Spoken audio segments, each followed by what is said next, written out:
Hi, everyone. Welcome to the Kimberly Cloud Show. I'm your host, Kimberly Cloud. Jealousy and envy running for state senator. I didn't think that I would have to do this. I thought that I would keep it off record on my Facebook show, but it looks like I have to document everything along the way. I didn't hashtag these players to joke with them about what's going on in my life. I didn't hashtag them for publicity. I hashtag listeners, people that listen to me. So I didn't think it would have to go there. I'm not going to give the name of the place, but what I will, or the names of the people. What I will say, I'll give names of certain places. So they sent me to a place called Maple Lane for restoration. And one girl that was there was harassing me, looking at the food as it was being cooked. And I kept getting diarrhea. I'm just being real. I'm being as real as I can. This is to Marjorie Taylor Greene and Kimberly Guilford and Donald Trump Jr. and Donald Trump. I would get diarrhea because they would poison my food. I have reason to believe because every time I ate the food, I would have diarrhea. Um, they didn't like me. They didn't like me there. I'm not trying to get on Maple Lane or try to say that that's a bad place. It's good for recovery, fine. But I just wanted to dive into it. I got to the place that I got to right now that I left 2 days ago. And what happened was a monstrosity. I got there. I got there February 1st, and they isolated me. They didn't listen to what I had to say. Two women that was at the jail with me that were harassing me repetitively, just doing this random behind me, just harassing me for no reason. For no reason. I tell you, no reason. My hair was out. My hair was puffball like that. I used to braid it. And I had no wigs or makeup. And they still was jealous. So I say it's jealousy. So I had to send a kite in. And I sent the kite in, and I would send it to the officers, and they had to move me to isolation because of the abuse that I endured while there. And so I get to this place, and they send two of the girls that did not like me there. Now, these two girls did not ask me for a ride. Another girl did, and I said no, and she got mad. And I'm like, so what's she going to do to my car? I got a brand new car. What is she going to do to my car? Since day one, this girl did not like me. She kicked me out of the room I was going to be in because that was her room. Then she told the girl that did not like me that came from the jail, she told her, she was like, I'm glad you're my roommate. I didn't like my last roommate. Said it out loud. And the staff heard. And this is what I mean. Like, the staff knew what was going on. The staff knew that they didn't like me.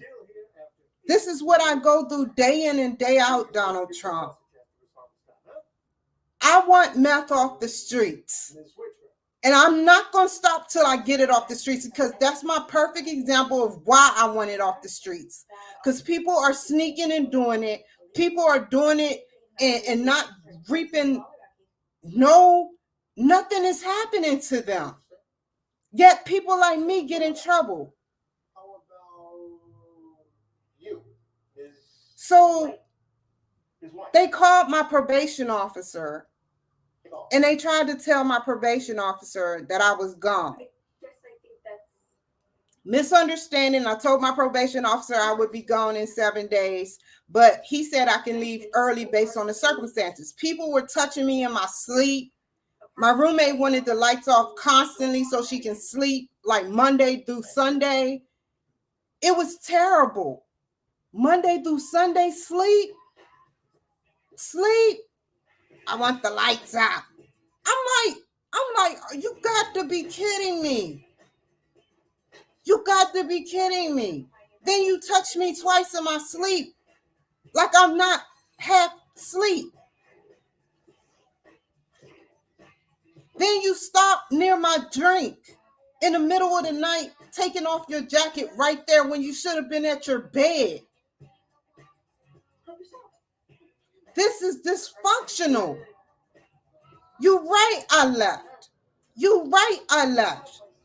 The staff wouldn't do nothing, and the clients there were acting very weird.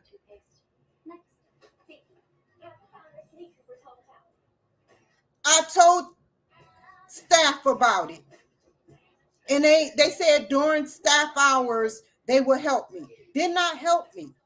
A guy with a cigarette that one of the girls who harassed me while I was at Maple Lane and there sent a guy over, a random dude on private property. He knocked on the door. I answered. I'm scared. He like, I'm like, who are you looking for? He was like, well, a girl sent me over here. That's here. And then the staff said, well, there's going to be people that come. I'm like, what the hell a bit? This is private property. Cameras around. I know if something happened to my car, their cameras would not be, they would not give me the cameras footage. That's dysfunctional, man. That was wrong what y'all did to me there. That was wrong what each of y'all did to me there. And you still called my probation officer and you still tried to get me arrested again because of your jealousy of me running for state senator.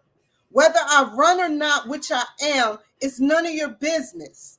You asked me what my goals were, and that's what I told you my goals were. I'm not joking about this because I want people that break the law in jail, not people like me that's trying to do the right things. I don't even want to go pick up my credit card or my DMV from y'all building. I am going to email and I'm going to send you the address where it needs to go. I tried dire circumstances to try to change it and intercept it, but I couldn't. I'm even expecting a $60 Western Union check. Can it? I don't care. I don't care. Y'all can keep it. I just want my Capital One credit card and my DMV license that I deserve.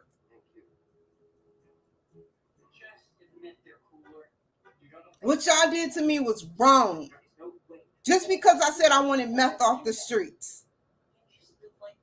You got this woman who was harassing me, relapsing, walking in and out of where I foot traffic, just walking. The ladies that don't like me, in and out my room. In and out my room.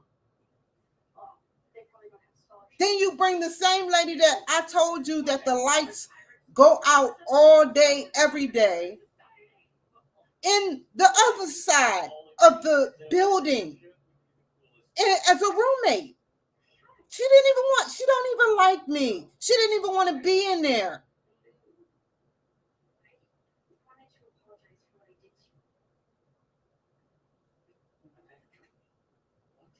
This is what I go through on a regular, fighting for what is right. That's why I hashtag Tucker Carlson. I hashtag the Seattle Police Department. I hashtag Auburn's Police Department. I hashtag everybody I possibly can. I have more people in mind, but I'm like, I'm not going to sit up there and do this. This is the last time. Everything is going to get better from here on out. I just want to say that. But I'm not going to go through being bullied. You almost got me arrested again because of your envy and jealousy. You questioned me and I told you the truth. I was going to a hotel room. I don't have to tell you why, because when I told you why, when I had nowhere else to go, you ignored it. You ignored it. So why should I give you an excuse? And why do you need to call my probation officer? That's mine.